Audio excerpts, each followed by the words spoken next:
Hello मित्रांनो, आजच्या या व्हिडिओमध्ये आपण गट क मुख्य 2025 या पेपरसाठी लास्ट 15 दिवसाची स्ट्रॅटेजी बघणार आहोत. तर सर्वप्रथम मी माझ्याबद्दल सांगून देतो. 2024 आणि 2025मध्ये जेवढे मुख्य परीक्षा झालेल्या मी सगळ्या मुख्य परीक्षा दिलेल्या आहे. त्याच्यामध्ये माझा स्कोअर बऱ्यापैकी लँग्वेजमध्ये आलेला आहे. GSमध्ये कमी जास्त होत असतो, पण लँग्वेजमध्ये एक स्टॅटिक माझा कमी म्हणजे चांगला स्कोअर येत असतो. त्यामुळे मी माझा एक्सपिरियन्स तुमच्यासोबत शेअर करणार आहे. सांगण्याचं तात्पर्य एवढाच का बा ह्या व्हिडिओचा तुम्हाला खूप जास्त फायदा होऊ शकतो. कोण का 2-3 वर्षाचा माझा जेवढा एक्सपिरियन्स आहे मी तुमच्यासोबत शेअर करणार आहे. बघा मलाही माझा स्वतःचा अभ्यास राहतो. मी पण गट मुख्य देणार आहे. पण त्याच्यातून टाईम काढून मी तुमच्यासाठी व्हिडिओ ह्या बनवत आहे का बा तुम्हाला फायदा झाला पाहिजे. कारण का मला असा कोणता व्हिडिओ इंटरनेटवर सापडला नाही. तर बघा आपण याच्यात नाही का लास्ट 15 दिवसासाठी स्ट्रॅटेजी बघणार आहोत. तुम्हाला माझे मार्क विचारायचे असेल, मनात येत असेल का किती कसे काय मार्क आले, तर मी एखादा व्हिडिओ करेल सेपरेट नंतर. पण मला वाटते त्याच्यापेक्षा तुम्हाला स्ट्रॅटेजीवर जास्त फोकस करायचा आहे. तर ह्या व्हिडिओमध्ये आपण काय करणार आहे, 3 पार्टमध्ये करूया. कसं करू? सर्वप्रथम मी तुम्हाला म्हणजे लँग्वेजबद्दल स्ट्रॅटेजी सांगेल आणि त्याच्यानंतर GSबद्दल सांगेल. लँग्वेजचे पण मी 2 भाग केलेले आहे. कसे ते मी तुम्हाला सांगतो. आपल्याला काय करायचं आहे, मी ना काय करणार म्हणजे आपण ना सर्वप्रथम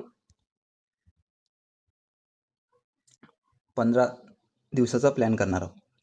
बरोबर? 15 दिवसामध्ये आपण 2 याच्यात डिवाईड करू त्याला. कसं? म्हणजे 8 प्लस 5 आणि 1 दिवस तो संडेचा आपल्याला सोडावा लागेल, कारण की तो पेपरचा आपला दिवस असतो. त्यामुळे 14 दिवस आहे आपल्याकडे. 14-13 दिवस जेवढे आहे आपले तेवढाच युटिलाइज करायचा आहे. सर आता खूप टाइमपास झालेला आहे. डायरेक्ट आपण सुरुवात करूया. मी तुम्हाला सांगायला सुरुवात करतो. तर सर्वप्रथम मी तुम्हाला लँग्वेजबद्दल सांगतो. लँग्वेजमध्ये काय करायचं आहे तुम्हाला माहिती आहे? मराठी आणि इंग्लिशचे जे ग्रुप सीचे पेपर झालेले आहे मागचे 18 पासून ते 24 पर्यंत सगळे पेपर तुम्हाला डेली एक पेपर सॉल्व्ह करायचा आहे. त्याच्यातही काय करायचं आहे, मी इम्पॉर्टंट पॉईंट सांगतो. त्याच्यात काय करायचं आहे, फक्त तुम्ही म्हणजे इंग्लिशच्या टायमिंगला फक्त इंग्लिशचा पेपर घ्या. म्हणजे इंग्लिशचे 30 क्वेश्चन सॉल्व्ह करा. बरोबर? आणि सेम तसंच मराठीसाठी पण करा. मराठीचे 30 क्वेश्चन सॉल्व्ह करा. एका वर्षाचा पेपर घ्या, त्याचे 30 क्वेश्चन वेगळे सॉल्व्ह करा आणि 30 क्वेश्चन वेगळे सॉल्व्ह करा. मराठीसाठी फक्त तुम्ही 20 मिनिटं घ्या आणि इंग्लिशसाठी 30 मिनिटं ठेवा. मी जे सांगणार तेच फॉलो करा डायरेक्टली. आणि त्याच्यात जे तुमचे क्वेश्चन चुकणार आहे, त्याचा एनालिसिस करा पुढच्या 1-1.5 तासात आणि ते तिथं लिहा. का बाबा तुमचा कोणता टॉपिक चुकला, त्याच्यामध्ये कोणता रूल चुकला होता आणि त्याच्यानंतर त्या टॉपिकमध्ये जेही तुम्हाला प्रॉब्लेम येते, समजा तुमचा ॲक्टिव्ह किंवा पॅसिव्हचा क्वेश्चन चुकलेला आहे, तर त्या टॉपिकमध्ये मला जेही डिफिकल्ट जाते, रूल जो मला आठवत नाही, तो रूल मी त्या पेपरवर लिहून घेईल. इंग्लिश आणि मराठीसाठी सेम सांगते मी. समजा आता मराठीसाठी सांगायला राहिलं, तर मराठीमध्ये समजा तुमचा संधीचा क्वेश्चन 10 वेळा चुकत आहे. तुम्ही संधीचे जेवढे रूल आहेत, हे त्या पेपरवरच लिहून घेणार. बघा मी थोडं शॉर्टकटमध्ये सांगत आहे, पण कसं आहे, ही खूप इम्पोर्टंट गोष्ट आहे. तुम्हाला पेपर मूळ सॉल्व्ह करायचे आहे. त्याच्यामध्ये आपल्या टॉपिक वाईज नाही करायचे, मूळ पेपर. लास्टच्या ह्या जे 8 दिवस आहे, मी फक्त पहिले 8 दिवसाबद्दल बोलत आहे. ह्या लास्टच्या 8 दिवसामध्ये फक्त आणि फक्त तुम्हाला आयोगाचे मूळ पेपर आणि तेही फक्त गट क मुख्यचेच. ना बचा, ना कचा, ना कायचा, ना कायचं. कोणतंच नाही. फक्त गट क मुख्यचे. आणि त्याच्यात फक्त एक पेपर ॲड करजा. कसं 8 दिवस आहे ना आपल्याला, 7 पेपर तुमचे 18 पासून ते 24 पर्यंत होऊन जाईल. आणि 25चा जो आपला गटचा पेपर झाला, आपला 2 आता किती 1 महिना पहिला अगोदर जेवढे झाला असेल, तोही पेपर तुम्हाला सॉल्व्ह करायचा. मी तो पेपर दिलेला आहे. तो त्याचा लेव्हल खूप चांगला होता. म्हणून मी सांगितलं तोही पेपर सॉल्व्ह करा. आता समजा टोटल तुमच्याकडे 8 पेपर झालेले आहे. तर तेवढे 8चे 8 पेपर तुम्हाला सॉल्व्ह करायचे आणि त्याच्यात जे क्वेश्चन तुमचे चुकणार आहे, तिथंच त्याचं एनालिसिस करून त्याच्यावर पेपरवर लिहायचं आहे. आता बघा हे मराठी आणि इंग्लिशसाठी तुम्ही काय करणार आहे, 8 दिवस पूर्ण पेपर सॉल्व्ह करणार आहे. इथं लिहिलंच आहे मी. आणि त्याचं एनालिसिस कसं करायचं तेही सांगितलं तुम्हाला. ठीक आहे. आता याच्यापासून सेपरेट अजून इंग्लिश मराठीसाठी काय करायचं आहे, तर मराठीसाठी तुम्हाला सेपरेट करायचं आहे, इंग्लिशसाठी तुम्हाला काहीच नाही करायचं आहे. फक्त आणि फक्त PYQ. हे जे मी सांगितलं ना मराठी इंग्लिशसाठी फक्त तेवढंच करा. काऊन का इंग्लिशसाठी जेवढं तुम्ही डेटा वाढवाल तुम्हाला प्रॉब्लेम होईल. तुम्ही मिनिमम डेटा ठेवा, याच्यावर तुम्हाला मार्क भेटून जाईल मला असं वाटते. आणि मराठीसाठी तुम्हाला काय करायचं आहे, कसं असते माहिती आहे, मराठीची थेरी जास्त इम्पॉर्टंट असते PYQ पेक्षा. जसं इंग्लिशची फक्त PYQ इम्पॉर्टंट आहे, पण मराठीसाठी तसं नाही. PYQ करायची आपल्याला, निग्लेक्ट नाही करायचं आहे. पण कसं आहे, त्याच्यापेक्षा त्याची थेरी जास्त हे आहे म्हणजे इम्पॉर्टंट आहे. तर काय करा तुम्ही, म्हणजे आता हे पेपर सॉल्व्ह केले तुम्ही.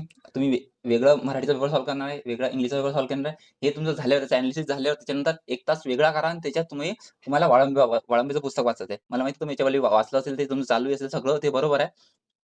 पण प्रत्येक टॉपिक तुम्हाला वाचायचं आहे आणि ते 8 दिवसामध्येच संपलं पाहिजे. एकही दिवस इकडे ना तिकडे 8 दिवसामध्ये तुम्हाला पूर्ण पुस्तक संपवायचं आहे. एकही टॉपिक नका सोडू वाळंबेमधला. ह्यात मी तर सांगत आहे ना, ते स्पेलिंगचं जे चॅप्टर आहे ना मराठी स्पेलिंगचं लास्टमध्ये, तेही नका सोडू. कोणतंच चॅप्टर सोडवू नका. संधी सगळे चॅप्टर करा. मला आता सध्या आठवत नाही या चॅप्टरचे नाव, पण जेवढी चॅप्टर आहेत सगळेच करून घ्या. एकही चॅप्टर त्याला सोडायचा नाही. 8 दिवसात तुम्हाला प्रत्येक थेरी वाचायची आहे. ठीक आहे. आता हे झालं मराठी इंग्लिशसाठी आणि आता आता मी सांगतो मराठी इंग्लिश ओकॅबसाठी. मराठी इंग्लिश ओकॅबसाठी काय करायचं आहे तुम्हाला? मराठी इंग्लिशसाठी मी म्हणेल आता हा वेळ कसा फक्त पी-वाय-क्यू करण्याचा आहे. तर आतापर्यंत तुम्ही पी-वाय-क्यू केलेच असेल. फक्त त्याची रिव्हिजन कशी करायची मी थोडं ॲडव्हान्स पॉईंट तुम्हाला सांगतो. तुम्हाला दररोज ग्रामरचा सॉरी म्हणजे हे वोकॅबचा काय करायचं आहे? सांगतो तुम्हाला 1 मिनिटं. बघा. कसं करायचं आहे हे समजा तुम्हाला समजा आता मराठीची वोकॅब आहे. त्याच्यात काय समानार्थी पण घ्यायची आहे. त्याच्यानंतर वाक्यप्रचार पण घ्यायचा आहे. शुद्ध लेखन पण करायची आहे आणि वन वर्ड पण करायचं आहे म्हणजे मराठीचे. हे म्हणजे जेवढी सेक्शन त्याच्यात विचारतात ते सगळे सेक्शन आपल्याला करायचे आहे. पण ते तुम्ही करणार कसे? तर मी तुम्हाला सांगतो काय करणार आहे? समानार्थी आपल्याला डेली 50 करायचे आहे. समानार्थी डेली 50. ठीक आहे. नोट करून ठेवा. समानार्थी डेली 50 करायचे. 50-50 करून तुम्हाला 8 दिवसात पूर्ण समानार्थी संपणार आहे तुमची. ठीक आहे. आणि आता वाक्यप्रचार आणि म्हणी याला थोडं आता हे समानार्थी तुमचं चाललं आहे. तर पहिल्या 4 दिवसामध्ये तुम्ही करणारे 50 हे आणि 100 म्हणी आणि 100 वाक्यप्रचार. तुम्हाला जास्त वाटत असेल, पण मला असं वाटते ह्या लेव्हलवर आल्यावर आपल्याला एवढे वाचावंच लागणार आहे. याच्याशिवाय ऑप्शन नाही. याच्यापेक्षा कमी तुम्ही वाचू नाही शकत. आता कोणता लास्टचा दिवस आहे. प्रत्येक इडियम आपल्या डोळ्यासमोरून गेली पाहिजे आणि खास करून त्याच्यावर फोकस करा जे तुमचे म्हणजे जे तुम्हाला आठवत नाही. जे तुम्हाला बरोबर नाही ते वाचून काही फायदाच नाही. कारण का ते आपल्याला आठवणारच आहे. त्याच्यापेक्षा जे चुकणार आहे तेच करा. मग 100 मला असं बहुतेक वाटते तुम्हाला 20 किंवा 30 असे इडियम असेल जे तुम्हाला आठवत नसेल. 70 इडियम तुम्हाला आठवतात म्हणून ते लवकर होऊन जाईल. हे झालं. तर मग कसं झालं 50 समानार्थी आपल्याला डेली करायचे आहे. वाक्यप्रचार आणि म्हणे 100-100 हे तुमचे 4 दिवसात संपून जाईल. आता उरलेल्या दिवसात म्हणजे उरलेल्या 4 दिवसात काय करायचं आहे? तर उरलेल्या 4 दिवसात तुम्हाला फक्त याच्यावर फोकस करायला माहिती आहे? वन वर्ड आणि वन वर्ड म्हणजे हे आपले एक शब्द आणि शुद्ध लेखन याच्यावर फक्त फोकस करायचा आहे. म्हणजे समानार्थी तुम्ही 50-50 डेली करणार 8 दिवसापर्यंत. म्हणी आणि वाक्यप्रचार 4 दिवसात संपवणार आणि त्याच्या पुढचे जे 4 दिवस आहेत त्याच्यात शुद्ध लेखन. ह्या खूप इम्पॉर्टंट पॉईंट आहे. ह्या खूप इम्पॉर्टंट सेक्टर आहे. जर तुम्ही हे बरोबर केला ना तुम्हाला 1 मार्क भेटतो. म्हणजे प्रत्येक याच्यात 1 मार्क भेटतोच याचा. तर म्हणून हे फक्त करावं लागते आपल्याला होते. तर याला सेपरेट टाईम द्या तुम्ही. 4 दिवस देणार आहे आपण याला आणि हे आपलं वन वर्डले. मला मराठीत माहीत नाही वन वर्डले काय म्हणते तर म्हणून हे इथं वन वर्ड यूज करत आहे. त्याच्यानंतर आता मी तुम्हाला इंग्लिश वोकॅबबद्दल सांगतो. थोडं मी फास्ट बोलत आहे. कसं ते माझ्या थोडं टोनिंगचं स्पीच थोडं जास्त आहे.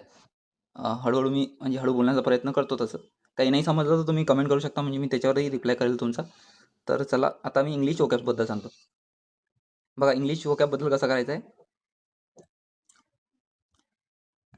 इंग्लिश वोकॅबबद्दल सेम आपल्याला सिनोनिम 8 दिवस करायचे. इडियम तुम्हाला 4 दिवसात संपवायच्या आहे. 4 दिवस 100, 100, 100, 100 400चे इडियम आहे पी-वाय-क्यूमध्ये. पी-वाय-क्यूपेक्षा वेगळं वाचू नका. डिस्क्लेमर. त्याच्यानंतर 4 दिवसात तुमचे इडियम संपले. त्याच्यानंतर वन वर्ड सबस्टिट्यूशन 4 दिवसात संपवायचे आहे. ठीक आहे. म्हणजे कसं करायचं आहे? बघा एक वेळा सांगतो. सिनोनिम 50, 100 वन वर्ड आणि 100 इडियम म्हणजे डेली तुम्ही 250 वर्ड वाचणार आहे. मला माहिती आहे 250 पैकी मॅक्सिमम तुम्हाला फक्त 50 ते 60च असे वर्ड आहेत ना जे तुम्हाला आठवणार नाही. बाकी तुम्हाला सगळं आठवणार आहे कारण का तुम्ही खूप दिवसापासून अभ्यास करणार आहे. जर नाही आठवले तरी एवढं वाचणं होते फक्त आपल्याला वाचायचं आहे सरळ-सरळ लवकर होऊन जाते. माया होते म्हणून तुमचंही होऊ शकते. असं करायचं आहे आणि त्याच्यानंतर आता हे कसं तुमचं इडियम आणि वन वर्ड हे 4 दिवसात संपून जाणार. तर त्याच्यानंतर काय करायचं? त्याच्यानंतर जे पुढचे 4 दिवस आहेत ते पूर्ण फोकस कशावर करायचं आहे? स्पेलिंग, होमोनेम प्लस आणि सिनोनिम तर आपण डेली करणारच. कारण का सिनोनिम कसं वास्ट हे आहे, ते जास्त करावं लागते म्हणून मी डेली घेतलेलं आहे. आणि दुसरं ते सिनोनिम जास्त टेन्शन घेऊ नका कारण का जास्तीत जास्त 2 किंवा 3 क्वेश्चन येतात आणि तेही आपल्याला जमतात जर तुम्ही पी-वाय-क्यू बरोबर केले तर. फक्त वाचायचं आहे, पाठांतर नाही करायचं फक्त वाचायचं आहे. ते ऑटोमॅटिक आपल्याला ऑप्शन पण तिथं आठवते. ठीक आहे. आता हे आपलं ओकॅब झालं. आता त्याच्यानंतर समोर बघू. तर बघा, आता आपण पहिले 8 दिवस पाहिले. मी तुम्हाला सांगितलं होतं लँग्वेजची टेस्टची आपण 15 दिवसानुसार ठरवणार आहोत. म्हणजे तेच 13-14 दिवसात जेवढी आहे आपल्याला त्याच्यानुसार ठरवणार आहोत. तर आपण काय केलं 8 दिवसाची स्ट्रॅटेजी आपण बघितली ऑलरेडी. 8 दिवसाची आपण जी आहे स्ट्रॅटेजी बघितली. आता मी तुम्हाला लास्टचे 5 दिवसात काय करायचं आहे, म्हणजे सोमवारपासून तर शनिवारपर्यंत काय करायचं आहे. मग संडे टू संडे तर आपला प्लॅनच चालणार आहे. त्याच्यानंतर हे 5 दिवस राहिले. तर 5 दिवसात काय करणार तुम्हाला पेपर बंद करायचे आहे. पेपर सॉल्व्ह करणं बंद एकदम. डायरेक्ट पेपर सॉल्व्ह करायचेच नाही. पण काय करायचं आहे, जे टॉपिक तुमचे चुकले होते पेपरमध्ये तिथं तुम्ही गोल करून ठेवलेलाच आहे का बा माझा हा टॉपिक चुकला होता. तर तुम्ही काय करणार आहे तो टॉपिक डायरेक्ट नोट्समध्ये जाणार, तो टॉपिक वाचणार. जो टॉपिक चुकला तो नोट्समध्ये जाणार, डायरेक्ट टॉपिक वाचणार. पेपर सॉल्व्ह करायचा आणि इथं तुमचा टाईमही कमी होणार आहे. डायरेक्ट नोट्समध्ये जायचं, तो टॉपिक वाचायचा आहे इंग्लिशमध्ये. ठीक आहे. आणि सेम मराठीमध्ये पण तुम्ही तसं करू शकता. ते ऑप्शनल आहे पण करायचं आहे का नाही करायचं आहे. कारण आपण थेरी तर तिकडे कंटिन्यू वाचतो पण इंग्लिशसाठी मस्ट आहे करणं, करावंच लागेल. इंग्लिशमध्ये तुम्हाला मार्क येणार 40 ते 45 मार्क येऊ शकतात. फक्त असं करा. कसं जे चुकणार आहे ना, ते जाऊन डायरेक्ट टॉपिक तो पहा. जर गरज असेल तर त्याचे पी-वाय-क्यू पण सॉल्व्ह करू शकता तुम्ही. जर गरज असेल तर एखादा टॉपिक जर समजा मला यासाठी डायरेक्ट इनडायरेक्ट थोडं डिफिकल्ट जातो. आताच्या कंडिशनमध्ये थोडं डिफिकल्ट क्वेश्चन येतात त्याचे. तर तुम्ही ते सॉल्व्ह करू शकता. जर तुम्हाला ते त्याचे क्वेश्चन चुकत असेल तर. खास करून आपल्या डिफिकल्ट जे आपल्याला डिफिकल्ट टॉपिक जातात ते त्याच्यावर जास्त फोकस करायला लागेल आजच्या दिवसामध्ये. ठीक आहे. आणि मराठीची थेअरी कंटिन्यू करायची आहे. म्हणजे तिथं आपण 8 दिवसामध्ये आपल्याला थेअरी संपवायची होती. आता तुम्हाला फक्त 5 दिवसात मराठीची थेअरी संपवायची आहे. कळलं काय? ठीक आहे. आता ओकॅबबद्दल सांगू. ओकॅबचं तुम्हाला 8 दिवसाबद्दलचं प्लॅनिंग सांगितलं होतं. लास्ट दिवसामध्ये तुम्ही काय करा, इडियम वगैरे किंवा वन वर्ड वगैरे तुम्ही नाही केलं तरी चालेल. सिनॉनिम, काय म्हटलं मी? Synonym, Marathi plus English. दुसरं स्पेलिंग, मराठी प्लस इंग्लिश. आणि तिसरं हे आपल्याला एक होमोनिम म्हणून असतात इंग्लिशमध्ये, ते चॅप्टर. हे 3 चॅप्टर फक्त करायचे 5 दिवसाला आजच्या. काऊन का हे याच्यावर प्रत्येक याच्यावर एक क्वेश्चन मिनिमम असतो. मॅक्सिमम तर 2-3 आले. आणि हे सेक्शन जनरली पोरं कॉम्पिटिशनवाले करत नाही. याचा आपल्याला ॲडव्हान्टेज भेटू शकतो. तर हे टॉपिकवर फोकस करा आजच्या 5 दिवसामध्ये. मी म्हणतो जेवढे जास्त वेळा रिपीट करू शकता तेवढे जास्त वेळा रिपीट करा. कसं मला जास्त वेळ भेटला नाही याच्यासाठी स्ट्रॅटेजी ठरवायला मी ऑन टाईम हे बनवत आहे व्हिडिओ. जेवढं म्हणजे मला आठवण राहिलं मी तेवढं तुम्हाला सांगत आहे. लगेच मी नंतर कधी बोलू आपण त्याच्यावर डिटेलमध्ये मराठी इंग्लिशचा अभ्यास कसा वगैरे करायचा. पण 15 दिवसामध्ये एवढं फोकस करा तुम्ही. ठीक आहे. आता हे झालं आपलं लँग्वेजबद्दल. आता आपण समोर जाऊ. आता मी तुम्हाला जीएसबद्दल सांगतो. तर चला आपण आता जीएसबद्दल बघूया. जीएस आपल्याला बघायचं आहे.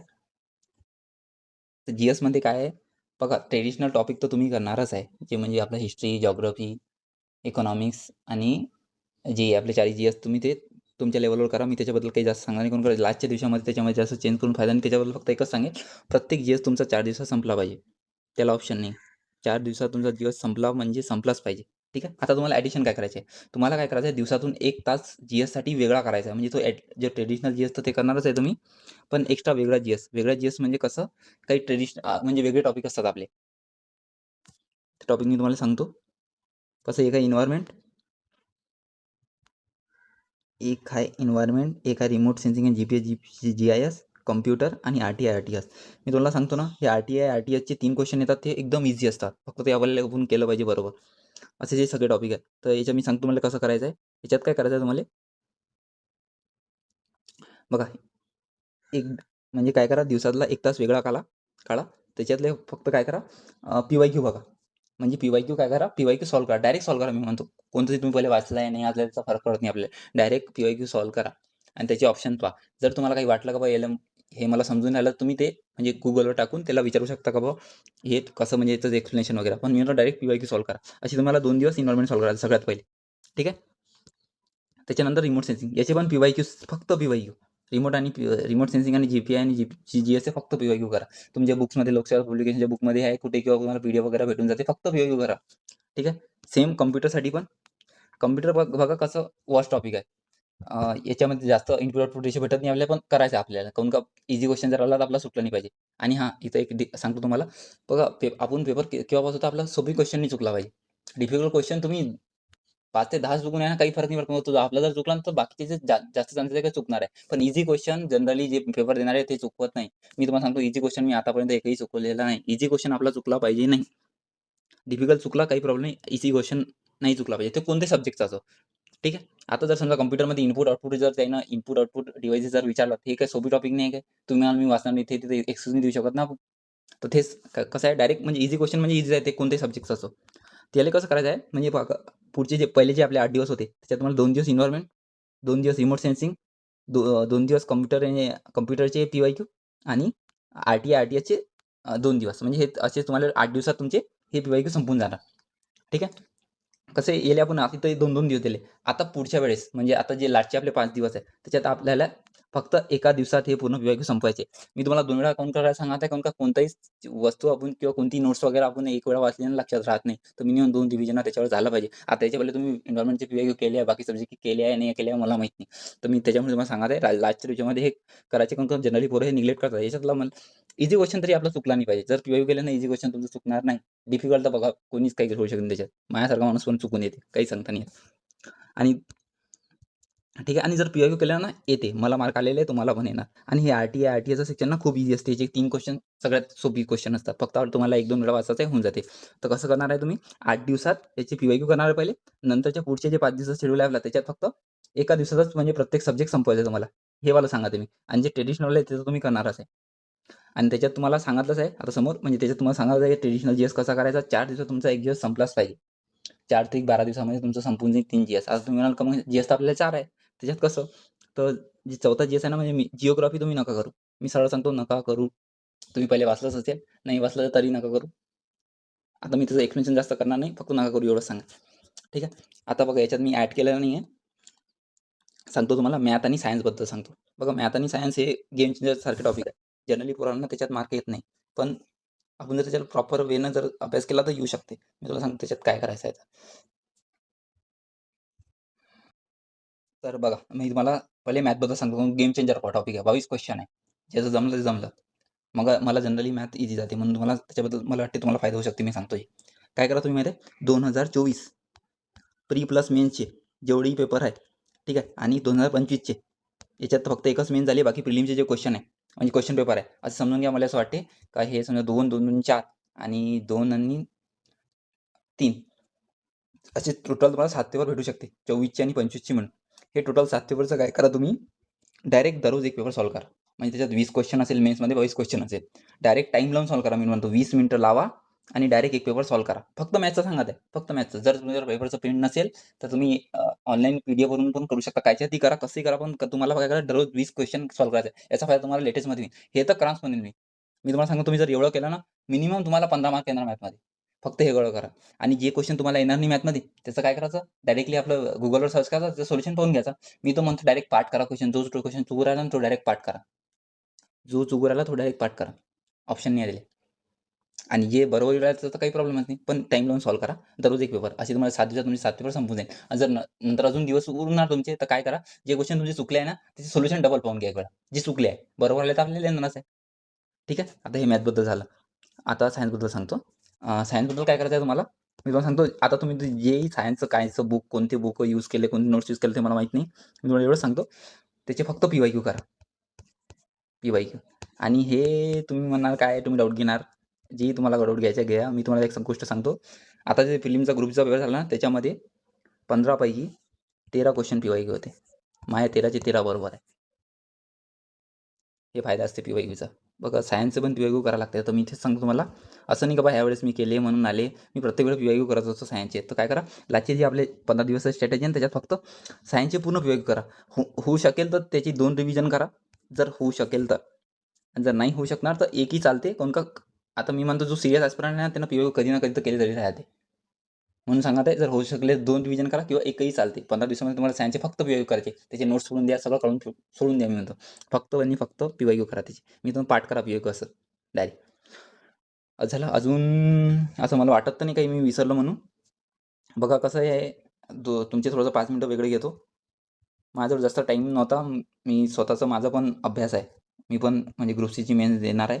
त्याच्यासाठी मी प्रिपेअर करतो. माझा व्हिडिओ काढायचा काहीच मन नव्हता. पण मी सर्च वगैरे केलं तर त्याच्यावर इंटरनेटवर मला व्हिडिओ वगैरे भेटले नाही. मी म्हटलं माझ्या एक्सपिरियन्सचा फायदा बाकी मुलांना होऊ शकते. तर हे सगळं होतं. अजून मी थोडं फास्ट बोललेलं आहे. कसं तुम्हाला समजलं नाही समजलं मला माहीत नाही. त्याचे फीडबॅक तुम्ही कमेंटमध्ये सांगा मला. आणि जी तुमची डाऊट असेल मी म्हणतो कमेंटमध्ये सांगा. मला जसा टाईम मिळेल मी त्याच्यावर तुम्हाला रिप्लाय देईल का लास्टच्या 15 दिवसामध्ये कोणत्या गोष्टींवर फोकस करायचा आहे म्हणून. ठीक आहे. धन्यवाद. बाकी मी तुम्हाला काही सांगणार नाही. फक्त स्टडीवर फोकस करा, डेडिकेटेड राहा. लास्टचे 15 दिवस खूप इम्पॉर्टंट असतात. ते आपलं गेम चेंजर ठरवू शकतात. आणि तुमचं टार्गेट 300 प्लसच असलं पाहिजे. ते तुमचं जे असो टायपिंग आहे, हे आहे, ते आहे, काही आहे. फक्त त्याच्यावरच फोकस करा. आणि तुम्हाला जर माझ्याबद्दल तर ते डाऊट राहिलंच बा याला किती मार्क आहे, काय आहे, आम्हाला ज्ञान देऊ राहिला. तर ते सगळं सोडवा. मी तुम्हाला सांगतो मी ऑथेंटिक आहे. मी खूप पेपर वगैरे दिलेले आहेत. तुम्हाला त्याचा फायदा होईल. फक्त तुम्ही हे यूज करा. ठीक आहे. धन्यवाद. भेटूया पुढच्या व्हिडिओमध्ये.